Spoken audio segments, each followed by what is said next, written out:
नमस्कार, आप देख रहे हैं महाराष्ट्र फाइल्स। आपके साथ मैं हूं परवीन शेख। बीएमसी मेयर चुनाव की प्रक्रिया शुरू हो चुकी है। सोमवार को बीजेपी और शिंदे गुट के सभी पार्षद बीएमसी ऑफिस पहुंचे। दोनों दलों के पार्षदों की बैठक हुई। बीजेपी पार्षदों की बैठक में खास जोश देखने को मिला। मुंबई बीजेपी चीफ अमित साटम की अध्यक्षता में यह बैठक हुई, जहां जय श्री राम के नारे गूंजे। आप भी देखिए बीजेपी की जीत का ये शानदार नजारा। अमित जी को जय श्री राम, जय श्री राम, जय श्री राम। अमित जी को जय श्री राम, जय श्री राम, जय श्री राम। अमित जी को जय श्री राम, जय श्री राम, जय श्री राम। अमित जी को जय श्री राम, जय श्री राम, जय श्री राम। बीएमसी चुनावों में बीजेपी सबसे बड़ी पार्टी बनकर उभरी है। बीजेपी की जनरल कैटेगरी से आने वाली महिला पार्षद को मेयर बनाना यहां पर लगभग तय हो चुका है। हालांकि इन सब के बीच एकनाथ शिंदे मेयर को लेकर कोई दावेदारी तो नहीं कर रहे, लेकिन अभी खुलकर उन्होंने बीजेपी का समर्थन भी नहीं किया, यानी औपचारिक तौर पर, जिससे कयास लगाए जा रहे हैं कि शिंदे और सीएम फडणवीस के बीच अभी एक बड़ी बैठक होनी है, जिसमें इन दोनों के बीच बीएमसी मेयर को लेकर बड़ी सहमति हो सकती है और उसके बाद एकनाथ शिंदे बाकायदा मीडिया में आकर बीजेपी के समर्थन का ऐलान कर सकते हैं। मुंबई को 6 फरवरी तक नया मेयर मिलने की उम्मीद जताई जा रही है। इस बार मेयर का पद लॉटरी के मुताबिक जनरल कैटेगरी की महिला के लिए आरक्षित है, जिसने दावेदारों की दौड़ को और ज्यादा दिलचस्प बना दिया है। मुंबई बीएमसी मेयर चुनाव की प्रक्रिया शुरू होने के बाद सियासी हलचल भी तेज है। सोमवार को महायुति के तीनों घटक दल बीजेपी, शिवसेना और एनसीपी के पार्षद बीएमसी बिल्डिंग पहुंचे, जहां पर पार्षदों की यह बैठक हुई और इसके बाद पार्षदों के रजिस्ट्रेशन की प्रक्रिया कोकर भवन में पूरी हो गई। इसके साथ ही सभी दल अपने समूह के नेता का चुनाव करने वाले हैं। उद्धव ठाकरे की अगुवाई वाली शिवसेना ने यह प्रक्रिया पहले ही पूरी कर ली। पार्टी ने पूर्व मेयर किशोरी पेडनेकर को ही ग्रुप लीडर बनाया है और मुंबई को 6 फरवरी तक अब मेयर मिलने की उम्मीद जताई जा रही है। लॉटरी ड्रॉ में मेयर का पद सामान्य वर्ग की महिला के लिए रिजर्व है। खबरों के मुताबिक बीजेपी ने गणेश खनकर को ग्रुप लीडर चुना है, लेकिन अभी इसका आधिकारिक या कहें कि औपचारिक ऐलान नहीं हुआ है। खनकर दहीसर के वार्ड नंबर संख्या 7 से जीती हैं। शिंदे की शिवसेना ने पार्षद अमेय घोले को ग्रुप लीडर बनाया है। बीजेपी के पास कुल पार्षदों की संख्या 89 है, तो वहीं शिंदे के पास 29 पार्षद है, जो कि 227 सदस्यों वाली बीएमसी में बहुमत के आंकड़े से, यानी बहुमत का आंकड़ा 114 है, उससे 4 ज्यादा है। और संभावना जताई जा रही है कि अजीत पवार की अगुवाई वाली एनसीपी में मुंबई में अकेले चुनाव लड़ा था, लेकिन पार्टी के तीनों पार्षद महायुति के साथ हैं। ऐसे में सत्ता पक्ष का आंकड़ा 121 तक पहुंच गया है। खबरों के मुताबिक बीजेपी और शिवसेना में अंदर खाने शक्ति प्रदर्शन की कवायद जरूर चल रही है, लेकिन एकनाथ शिंदे बीएमसी मेयर पर अब पूरी तरह से सरेंडर कर चुके हैं। सिर्फ औपचारिक ऐलान होना बाकी है। अब एक नजर डालते हैं महाराष्ट्र की टॉप हेडलाइंस पर। संजय राउत ने अजीत पवार के निधन पर दिया बयान। बोले, घोटाले की फाइल मेरे पास, 10 दिन में हो गई मौत। बीजेपी ने शिवसेना यूबीटी को घेरा। उद्धव ठाकरे का चौंकाने वाला दावा। मुखपत्र सामना में लिखा, सुनेत्रा पवार को महाराष्ट्र का डिप्टी सीएम बनाने के पीछे बीजेपी है mastermind. Deputy CM Eknath Shinde का चौंकाने वाला फैसला। 3 महानगर पालिकाओं में महिला पार्षद को मेयर बनाने का किया ऐलान। एकनाथ शिंदे और राज ठाकरे की बढ़ रही है नजदीकियां। एमआईजी क्लब की बैठक के बाद ठाकरे ने किया बड़ा खुलासा। मंत्री नीतीश राणे की बड़ी चेतावनी। जिला परिषद और पंचायत समिति के चुनावों में शिवसेना यूबीटी के उम्मीदवार जीते तो उनके फंड में हो सकती है कटौती। खबरों में सबसे पहले बात संजय राउत की। शिवसेना यूबीटी सांसद संजय राउत ने अजीत पवार के निधन को लेकर बीजेपी को घेरते हुए बड़ा हमला बोला है। उन्होंने कहा कि अजीत दादा जैसे महाराष्ट्र के बड़े नेता की विमान हादसे में मौत और अब जो तथ्य सामने आ रहे हैं, उन पर सवाल उठना स्वाभाविक है, जिसकी जांच होनी चाहिए। संजय राउत ने कहा कि अजीत दादा की पार्टी के लोग भी उनके निधन को यहां पर शक की नजर से देख रहे हैं। उनका साफ कहना है कि पर्दे के पीछे कुछ ना कुछ जरूर हुआ है।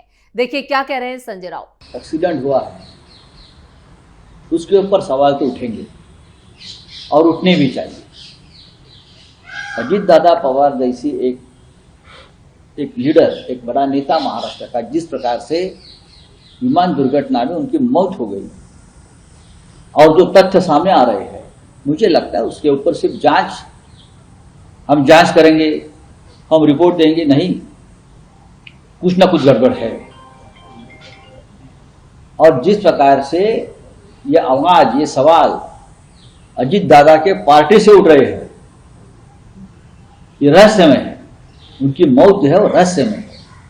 कुछ तो हुआ है पर्दे के पीछे। अजीत दादा ने ये कहा था कि मैं पुराने घर में जाना चाहता हूं।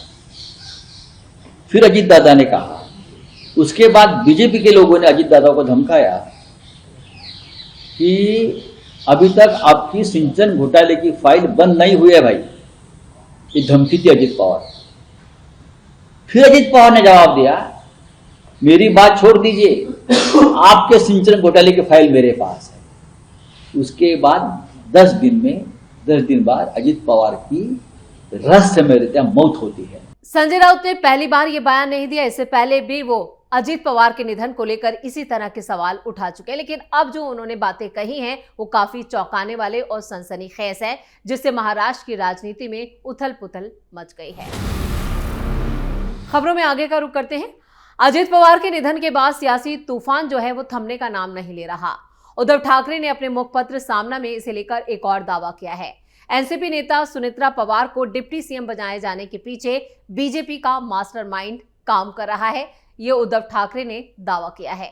इस एडिटोरियल में कहा गया है कि अजीत पवार के निधन के महज 3 बाद सुनेत्रा पवार का डिप्टी सीएम पद की शपथ लेना कई सवाल खड़े करता है। सामना के मुताबिक ना तो इस शपथ ग्रहण में शरद पवार थे, ना सुप्रिया सुले और न ही पवार परिवार के किसी दूसरे सदस्य को इस फैसले की जानकारी दी गई थी। यहां तक कि सुनेत्रा पवार भी बारामती से मुंबई रवाना होने का कोई उन्होंने संकेत नहीं दिया था। शिवसेना यूबीटी ने आरोप लगाया कि बीजेपी नेतृत्व नहीं चाहता कि एनसीपी के दोनों गुट एकजुट हों।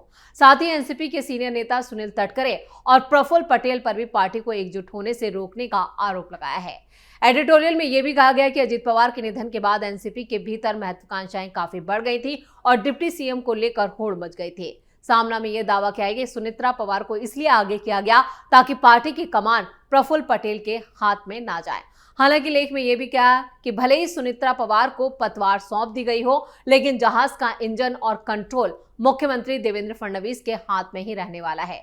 शिवसेना यूबीटी का आरोप है कि सुनेत्रा पवार और एकनाथ शिंदे के नेतृत्व वाली शिवसेना दोनों का राजनीतिक अस्तित्व फडणवीस की कृपा पर अब निर्भर रहेगा। लेख में यह भी कहा गया है कि सुनेत्रा पवार का डिप्टी सीएम पद सिर्फ औपचारिक बनकर ना रह जाए। उम्मीद जताई गई है कि वो गूंगी गुड़िया साबित नहीं होंगी और प्रभावी ढंग से काम करेंगे। यानी सुनेत्रा पवार को एक तरफ ये कहा गया है कि वो गूंगी गुड़िया नहीं है, बल्कि आगे बढ़कर काम करेंगे, और दूसरी तरफ सीधे तौर पर फडणवीस को निशाने पर लिया गया है।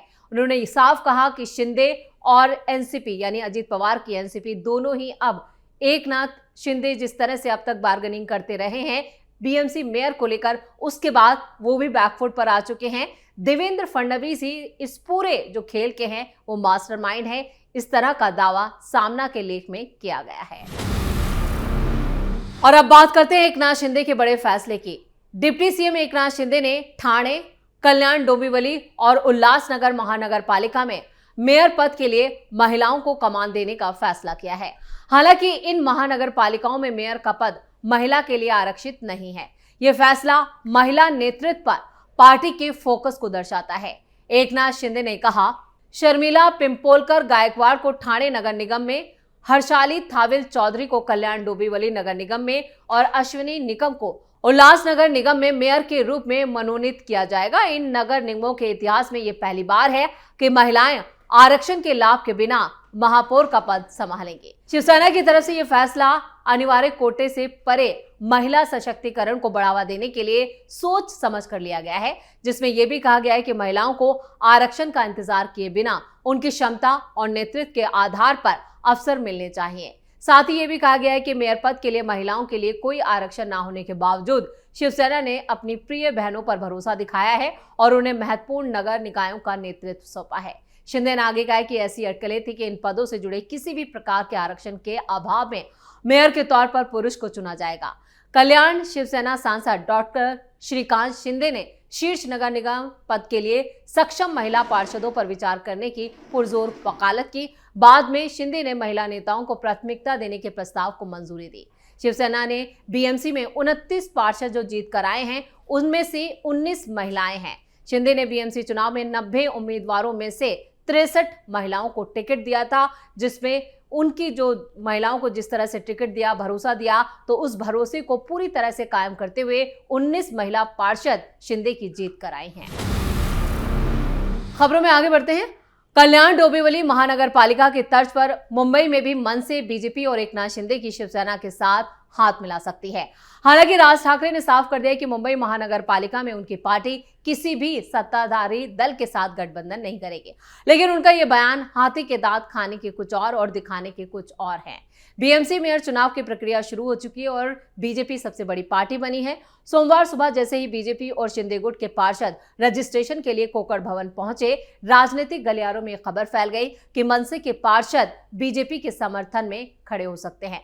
लेकिन बांद्रा के एमआईजी क्लब में अपनी पार्टी की बैठक के बाद बाहर निकले राज ठाकरे ने कहा, हम मुंबई में बीजेपी के साथ नहीं जाएंगे। मैं कह रहा हूं ना, इसका मतलब ना है। लेकिन जिस तरह से पार्षदों का रुख है और जो पार्षदों के बयान सामने आ रहे हैं, उससे साफ हो जाता है कि राज ठाकरे की पार्टी में काफी गड़बड़ है और पार्टी के जो पार्षद हैं वो बागी हो चुके हैं। और साफ तौर पर उन्होंने कहा है कि वोटिंग प्रक्रिया के दौरान राज ठाकरे के जो पार्षद जीत कर आए हैं वो बीजेपी के समर्थन में वोटिंग कर सकते हैं। खबरों के आखिर में बात नीतीश राणे की। महाराष्ट्र सरकार में मंत्री नीतीश राणे ने उद्धव ठाकरे पर तीखा हमला करते हुए कहा है कि अगर आगामी जिला परिषद और पंचायत समिति चुनावों में विपक्षी पार्टी के उम्मीदवार जीतते हैं तो उनके क्षेत्रों के विकास कार्यों के लिए मिलने वाला फंड रोका जा सकता है। राज्य में 7 फरवरी और 12 जिला परिषदों और 125 पंचायत समितियों के लिए चुनाव होने हैं, जबकि वोटों की गिनती 9 फरवरी को होगी। सिंधुदुर्ग के ककड़वली तालुका के फोंडा निर्वाचन क्षेत्र में एक जनसभा को संबोधित करते हुए राणे ने कहा, मैं चुनाव चिन्ह देखकर ही निधि जारी करता हूं। मुझे कमल या धनुष बाण दिखाई देते हैं तो धनराशि तुरंत स्वीकृत हो जाती है, लेकिन अगर गलती से भी जलती हुई मशाल का चुनाव चिन्ह दिखा तो पहले से स्वीकृत निधि में भी कटौती की जा सकती है। अब उनके इस बयान को लेकर सियासी बवाल खड़ा हो गया है। जलती हुई मशाल शिवसेना यूबीटी का चुनाव चिन्ह है। बीजेपी नेता नीतीश राणे गठबंधन सहयोगी शिवसेना के उम्मीदवार के समर्थन में ये जनसभा कर रहे थे। उन्होंने दावा किया कि इस तरह का रुख ग्राम पंचायत चुनावों के दौरान भी अपनाया गया है। राणे ने कहा, हमने सभी सरपंचों को साफ चेतावनी दी थी, अगर उन्होंने ग्राम पंचायत में हमें नहीं सौंपी तो उन्हें 1 रुपया भी नहीं मिलेगा। इसके बाद सभी सरपंच फौरन हमारे पक्ष में आ गए। उन्होंने यह भी दावा किया कि जिला परिषद और पंचायत समिति चुनाव एक तरफा हो रहे हैं और वोटर और खुद ये सवाल कर रहे हैं कि विपक्षी उम्मीदवारों का समर्थन क्यों किया जाए। राणे ने कहा कि ये स्थानीय चुनाव उनके सांसद पिता नारायण राणे के नेतृत्व में लड़े जा रहे हैं और उन्हें विश्वास है कि अगले 5 सालों तक जिला और उनके नेतृत्व में ही रहेगा। मंत्री ने यह भी कहा कि बीजेपी उद्धव ठाकरे के नेतृत्व वाली शिवसेना को लेकर चिंतित नहीं है और ये साथ ही कहा है कि विपक्षी उम्मीदवार चुनाव प्रचार के दौरान मुश्किल से दिखाई दे रहे हैं, कुछ तो पूरी तरह छिप गए हैं। और आखिर में राणे ने कहा कि चुनाव के बाद उन्हें विकास निधि के लिए फिर से हमारे पास ही आना पड़ेगा। यानी ये पूरी तरह से एक तरफा चुनाव और नीतीश राणे ने जो बयान दिया है फंड को लेकर, उस पर बवाल खड़ा हो गया है। इसी के साथ महाराष्ट्र फाइल्स में खबरों का सिलसिला यहीं खत्म करते हैं। बाकी खबरों के लिए आप जुड़े रहिए कैपिटल टीवी के साथ। वीडियो को लाइक करें, शेयर करें और कैपिटल टीवी को सब्सक्राइब जरूर करें। नमस्कार।